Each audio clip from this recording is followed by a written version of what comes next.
Assalamu alaikum everyone.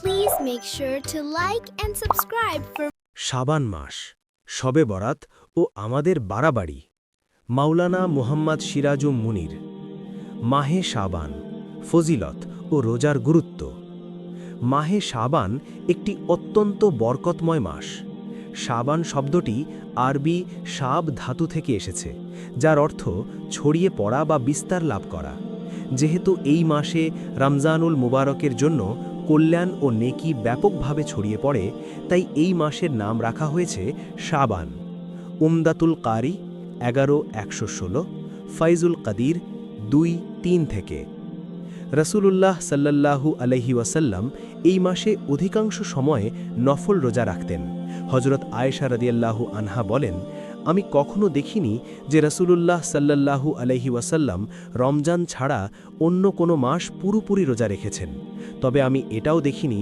যে তিনি শাবানের মতো অন্য কোনো মাসে এত বেশি নফল রোজা রেখেছেন সহিহ বুখারী ১-২৬৪ সহিহ মুসলিম ১-৩৬৫ আরেকটি হাদিসে তিনি বলেন রাসূলুল্লাহ সাল্লাল্লাহু আলাইহি ওয়াসাল্লামের কাছে সবচেয়ে প্রিয় ছিল এই বিষয়টি যে তিনি শাবানে রোজা রাখতে রাখতে তা রমজানের সঙ্গে যুক্ত করে দিতেন কানজুল উম্মত হাদিস নম্বর ২৪৫৪৪ এছাড়াও হযরত উম্মে সালামা রাদিয়াল্লাহু আনহা বলেন আমি রাসূলুল্লাহ সাল্লাল্লাহু আলাইহি ওয়াসাল্লামকে শাবান ও রমজান ছাড়া অন্য কোনো ২ মাস একটানা রোজা রাখতে দেখিনি তিরমিজি শরীফ ১-১৫৫ অর্থাৎ নবী সাল্লাল্লাহু আলাইহি ওয়াসাল্লাম রমজানের পাশাপাশি শাবানেরও প্রায় পুরো মাস রোজা রাখতেন খুব অল্প কিছুদিন বাদ দিতেন মাহে শাবানে রোজা রাখার হিকমত বা কারণসমূহ মাহে শাবানে রাসূলুল্লাহ সাল্লাল্লাহু আলাইহি ওয়াসাল্লাম বেশি নফল রোজা রাখার পেছনে বহু কারণ ও গভীর প্রজ্ঞা রয়েছে আল্লামা মুহিব্বে তাবারি রহমতুল্লাহ ৬টি হিকমতের কথা উল্লেখ করেছেন যার মধ্যে ৪টির প্রতি হাদিসে ইঙ্গিত পাওয়া যায় সেগুলো নিচে তুলে ধরা হল ১ রমজানের মর্যাদা বৃদ্ধি ও আত্মিক প্রস্তুতি হযরত আনাস রাদিয়াল্লাহু আনহু থেকে বর্ণিত রাসূলুল্লাহ সাল্লাল্লাহু আলাইহি ওয়াসাল্লামকে জিজ্ঞেস করা হয় রমজানের পর সবচেয়ে উত্তম রোজা কোনটি তিনি বললেন রমজানের মর্যাদা বৃদ্ধির জন্য শাবানের রোজা তিরমিজি শরীফ ১-১৪৪ অর্থাৎ রমজানের মহিমা আত্মিক প্রস্তুতি এর নিকটবর্তী হওয়া এবং বিশেষ নূর ও বরকত লাভের আগ্রহই শাবানে বেশি রোজা রাখার অন্যতম কারণ শাবানের নফল রোজার সম্পর্ক রমজানের সঙ্গে ঠিক তেমনই যেমন ফরজ নামাজের আগে আদায়কৃত সুন্নত ও নফল নামাজের সম্পর্ক ফরজের সঙ্গে লাতাইফুল মারিফুল হাদিস ২ আল্লাহর দরবারে আমল পেশ হওয়া হযরত উসামা ইবনে জায়েদ রাদিয়াল্লাহু আনহু বলেন রাসূলুল্লাহ সাল্লাল্লাহু আলাইহি ওয়াসাল্লাম ইরশাদ করেছেন শাবান হল রজব ও রমজানের মধ্যবর্তী একটি মাস মানুষ এই মাসের ফজিলত সম্পর্কে উদাসীন থাকে অথচ এই মাসেই বান্দাদের আমল আল্লাহ তাআলার দরবারে তুলে ধরা হয় তাই আমি চাই আমার আমল এমন অবস্থায় পেশ হোক যখন আমি রোজাদার থাকি শুআবুল ঈমান ৩৮২০ ফাথুল বারী ৪-২৫৩ ৩ মৃত্যুবরণকারীদের তালিকা মালাকুল মৌতের কাছে হস্তান্তর হযরত আয়েশা রাদিয়াল্লাহু আনহা বলেন আমি রাসূলুল্লাহ সাল্লাল্লাহু আলাইহি ওয়াসাল্লামকে জিজ্ঞেস করলাম হে আল্লাহর রাসূল আপনি শাবান মাসে এত বেশি রোজা রাখেন কেন তিনি উত্তর দিলেন এই মাসে ওই সব মানুষের নাম মালাকুল মৌতের কাছে হস্তান্তর করা হয় যাদের রূহ এই বছরে কবজ করা হবে তাই আমি পছন্দ করি আমার নাম এমন অবস্থায় পেশ হোক যখন আমি রোজাদার থাকি মুসনাদ আবু ইয়ালা ৪৯১১ ৪ প্রতি মাসের ৩ দিনের রোজার জমা আদায় নবী সাল্লাল্লাহু আলাইহি ওয়াসাল্লাম সাধারণত প্রতি মাসে ৩ দিন অর্থাৎ আইয়ামে বীজ ১৩, ১৪ ও ১৫ তারিখ রোজা রাখতেন নাসাই শরীফ ১-২৫৭ কিন্তু কখনো সফর মেহমানদারি বা অন্য কোনো কারণে এই রোজাগুলো ছুটে যেত তখন একাধিক মাসের রোজা জমা হয়ে যেত ফলে তিনি শাবান মাসে সেগুলোর কাজা আদায় করতেন হযরত আয়েশা রাদিয়াল্লাহু আনহা বলেন রাসূলুল্লাহ সাল্লাল্লাহু আলাইহি ওয়াসাল্লাম প্রতি মাসে ৩ দিন রোজা রাখতেন কখনো কখনো তা বিলম্বিত করতে করতে পুরো বছরের রোজা জমা হয়ে যেত এরপর তিনি শাবান মাসে সেগুলো রোজা রাখতেন রাউজাতুল মুহাদ্দিসিন ২-৩৪৯ নাইলুল আওতার ৪-৩৩১ উপকারিতা ১ উপরে উল্লেখিত হাদিসগুলো থেকে জানা যায় যে নবী করিম সাল্লাল্লাহু আলাইহি ওয়াসাল্লাম বহু হিকমত ও প্রজ্ঞার কারণে শাবান মাসে বেশি বেশি রোজা রাখতেন। অন্যদিকে হজরত আবু হুরায়রা রাদিয়াল্লাহু আনহু থেকে বর্ণিত আছে, রাসূলুল্লাহ সাল্লাল্লাহু আলাইহি ওয়াসাল্লাম বলেছেন, যখন শাবান মাসের অর্ধেক পার হয়ে যায় তখন তোমরা রোজা রেখো না। তিরমিজি শরীফ 1/155। এই হাদিসের ব্যাখ্যায় আলেমগণ বলেন, এই নিষেধাজ্ঞা তাদের জন্য যাদের রোজা রাখলে শরীর দুর্বল হয়ে পড়ে। এমন লোকদেরকে নির্দেশ দেওয়া হয়েছে যে শাবানের অর্ধেকের পর তারা রোজা না রেখে খাওয়া দাওয়া করবে এবং শক্তি সঞ্চয় করবে, যাতে রমজানের ফরজ রোজা শক্তি ও উদ্যমের সঙ্গে রাখতে পারে এবং অন্যান্য ইবাদত সুন্দরভাবে আদায় করতে পারে। কিন্তু নবী করিম সাল্লাল্লাহু আলাইহি ওয়াসাল্লাম ছিলেন শক্তিশালী। রোজা রাখার কারণে তার দুর্বলতা দেখা দিত না, তাই তিনি শাবানের অর্ধেক পার হওয়ার পরও রোজা রাখতেন। উম্মতের মধ্যেও যারা রোজা রাখার শক্তি রাখে এবং যাদের রোজায় দুর্বলতা আসে না, তারাও অর্ধেক শাবানের পর রোজা রাখতে পারবে। নিষেধাজ্ঞা কেবল তাদের জন্য যাদের রোজায় দুর্বলতা দেখা দেয়। ফাথুল বারী 4/253। উপকারিতা 2। শাবান মাসে রোজা রাখার বিষয়টি সহি ও নির্ভরযোগ্য হাদিস দ্বারা প্রমাণিত, তাই অন্তত শাবানের প্রথম অর্ধেকে রোজা রাখা উচিত এবং এই সুন্নতকে জীবিত করা উচিত। তবে যেহেতু এগুলো নফল রোজা, তাই না রাখলে কোনো গুনাহ নেই। শবে বরাতের ফজিলত ও গুরুত্ব। শাবান মাসের 15তম রাতকে শবে বরাত বলা হয়। বরাত শব্দের অর্থ হল মুক্তি, রেহাই ও নাজাত। শাইখ আব্দুল কাদের জিলানী রহমহুল্লাহ বলেন, এই রাতকে শবে বরাত বলা হয় কারণ এই রাতে 2 ধরনের মুক্তি দেওয়া হয়। 1. দুর্ভাগাদের জন্য আল্লাহর পক্ষ থেকে মুক্তি, অর্থাৎ আল্লাহর সিদ্ধান্ত প্রকাশ। 2. আল্লাহর প্রিয় বান্দাদের জন্য লাঞ্ছনা ও অপমান থেকে মুক্তি। গুনিয়াতুত তালিবিন পৃষ্ঠা 456। তিনি আরও বলেন, যেভাবে পৃথিবীতে মুসলমানদের জন্য 2টি ঈদের দিন রয়েছে, ঈদুল ফিতর ও ঈদুল আজহা, ঠিক তেমনি আসমানে ফেরেশতাদের জন্য 2টি ঈদের রাত রয়েছে, শবে বরাত ও শবে কদর। মুসলমানদের ঈদ দিনে রাখা হয়েছে কারণ তারা ঘুমায়, আর ফেরেশতাদের ঈদ রাতে রাখা হয়েছে কারণ তারা ঘুমায় না। গুনিয়াতুত তালিবিন পৃষ্ঠা 457। শবে বরাত সম্পর্কে কয়েকটি গুরুত্বপূর্ণ হাদিস। 1. অসংখ্য মানুষের ক্ষমা লাভ। হজরত আয়েশা রাদিয়াল্লাহু আনহা বলেন, এক রাতে আমি রসুলুল্লাহ সাল্লাল্লাহু আলাইহি ওয়াসাল্লামকে বিছানায় না পেয়ে তাকে খুঁজতে বের হলাম। দেখলাম তিনি জান্নাতুল বাকি মদিনার কবরস্থানে আছেন। তিনি আমাকে দেখে বললেন, তুমি কি ভয় করছো যে আল্লাহ ও তার রসুল তোমার প্রতি অবিচার করবেন? আমি বললাম, হে আল্লাহর রসুল, আমার মনে হয়েছিল আপনি অন্য কোনো স্ত্রীর কাছে গেছেন।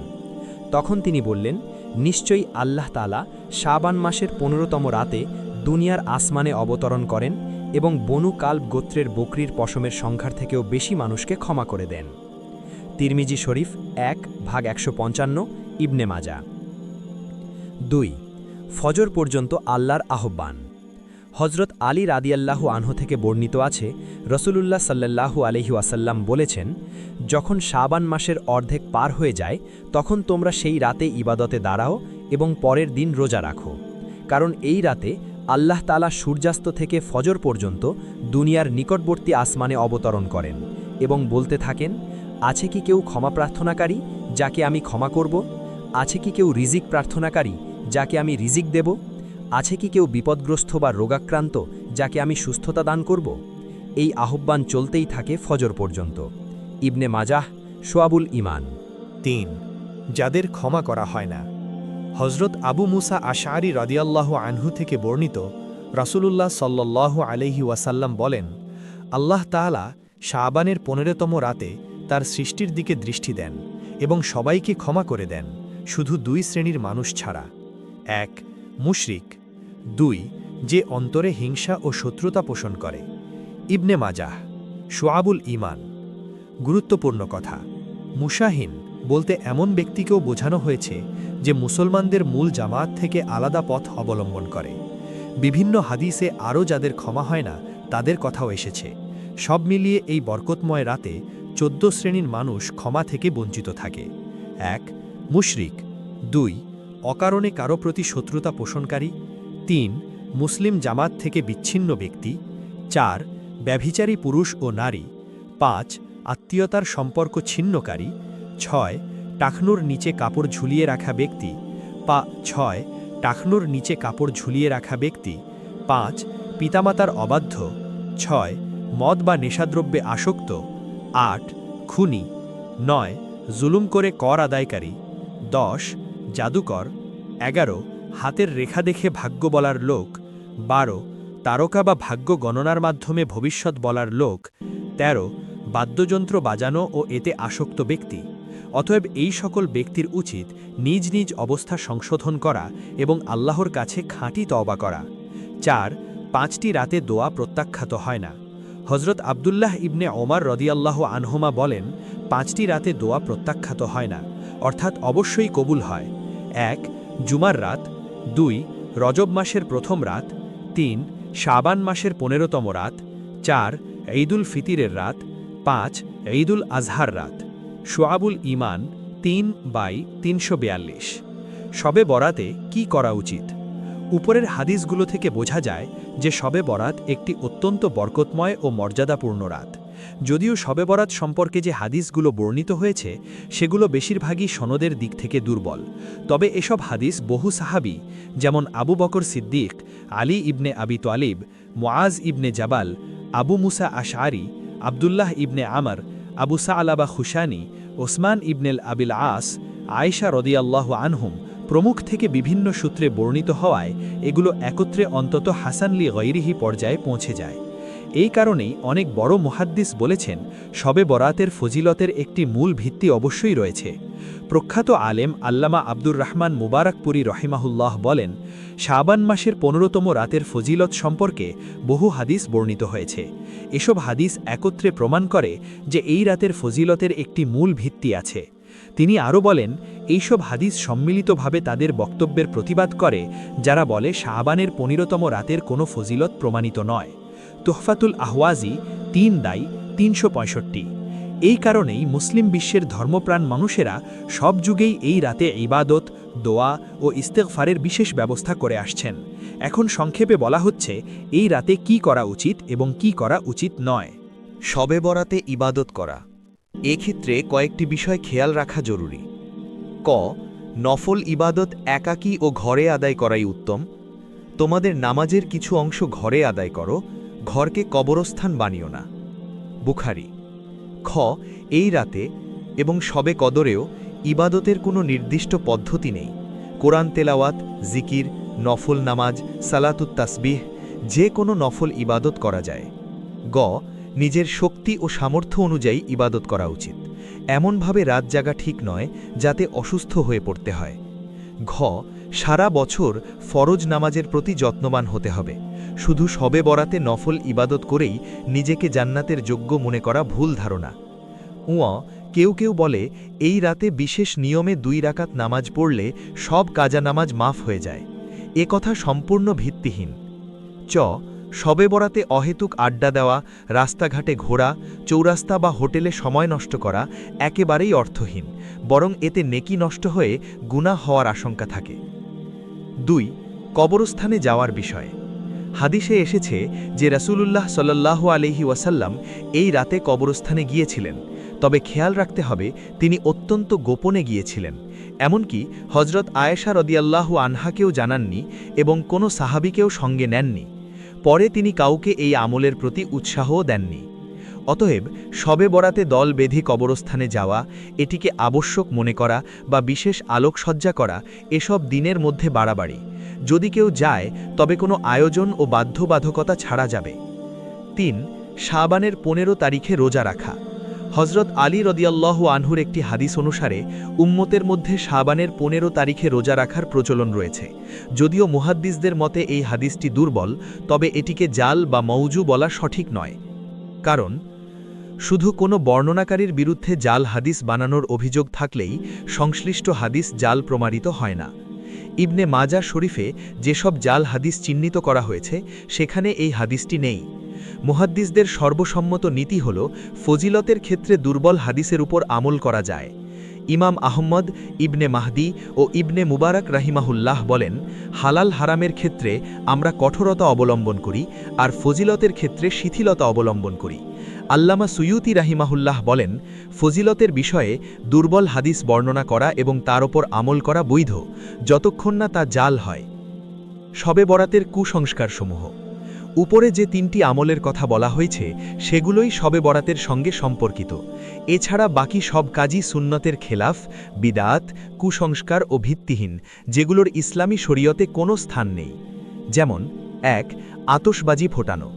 এই সব বিদআত ও কুসংস্কারের মধ্যে সবচেয়ে ভয়ঙ্কর ও নিন্দনীয় রীতি হল আতশবাজি ফোটানো।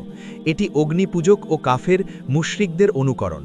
এই শয়তানি কাজে প্রতি বছর মুসলমানদের কোটি কোটি টাকা এবং কষ্টার্জিত সম্পদ আগুনে পুড়ে যায়।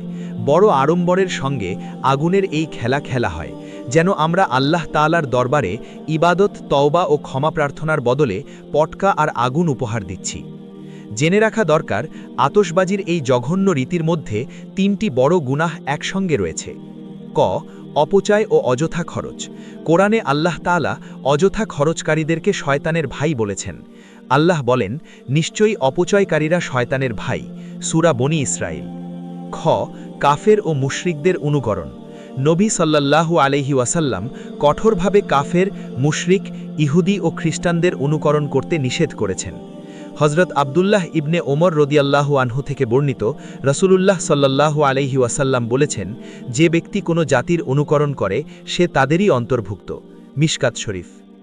দুঃখজনক বিষয় হল, আজ আমরা জীবনের প্রায় সব ক্ষেত্রে অন্যদের অনুকরণ পছন্দ করি, অথচ আমাদের প্রিয় নবী সাল্লাল্লাহু আলাইহি ওয়াসাল্লামের সুন্নত অপছন্দ করি। গ. অন্যকে কষ্ট দেওয়া। পটকা ফোটানোর বিকট শব্দে কত মানুষ কষ্ট পায় তা সবাই জানে, অথচ ইসলাম শিক্ষা দেয় একজন মুমিনের কারণে কোনো মানুষ, মুসলমান হোক বা অমুসলিম, কষ্ট পাবে না। রাসূল সাল্লাল্লাহু আলাইহি ওয়াসাল্লাম বলেছেন, প্রকৃত মুমিন সেই যার কাছ থেকে মানুষ তাদের জীবন ও সম্পদের ব্যাপারে নিরাপদ থাকে। তিরমিজি। এমনকি পশু পাখিকে কষ্ট দেওয়াও ইসলামে বড় গুনাহ হিসেবে গণ্য হয়েছে। সার কথা, শুধু আতশবাজি নামক একটি রীতির মধ্যেই বহু বড় গুনাহ একত্রিত হয়েছে। এটি মুসলিম সমাজে কোনোভাবেই গ্রহণযোগ্য নয়, বরং যত দ্রুত সম্ভব পরিত্যাগ করা জরুরি। 2. আলোকসজ্জা করা। শবে বরাত উপলক্ষে কেউ কেউ ঘর, মসজিদ ও কবরস্থানে আলো জ্বালায়। এটিও ইসলামী পদ্ধতির বিরোধী এবং অমুসলিমদের দীপাবলির অনুকরণ।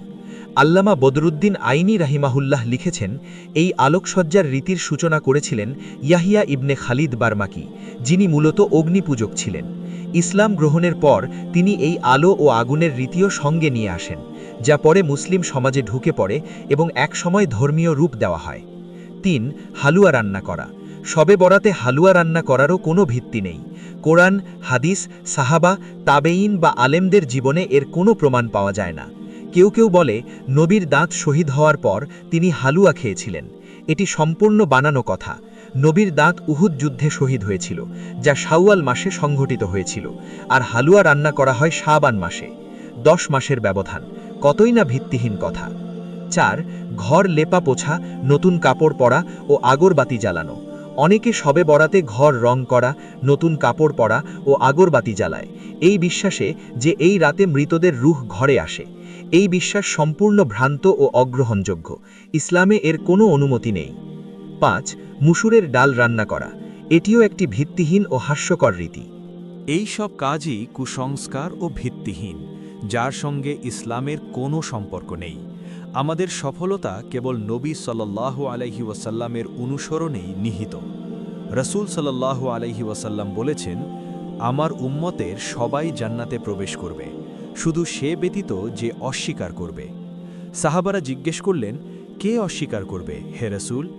তিনি বললেন, যে আমার আনুগত্য করবে সে জান্নাতে যাবে, আর যে অবাধ্য হবে সে নিজেই অস্বীকার করল। বুখারী শরীফ। আল্লাহ তাআলা আমাদের সবাইকে সরল পথে চলার তৌফিক দিন, বিদাত ও কুসংস্কার থেকে হেফাজত করুন এবং সুন্নতের অনুসরণে জীবন গড়ার তৌফিক দিন।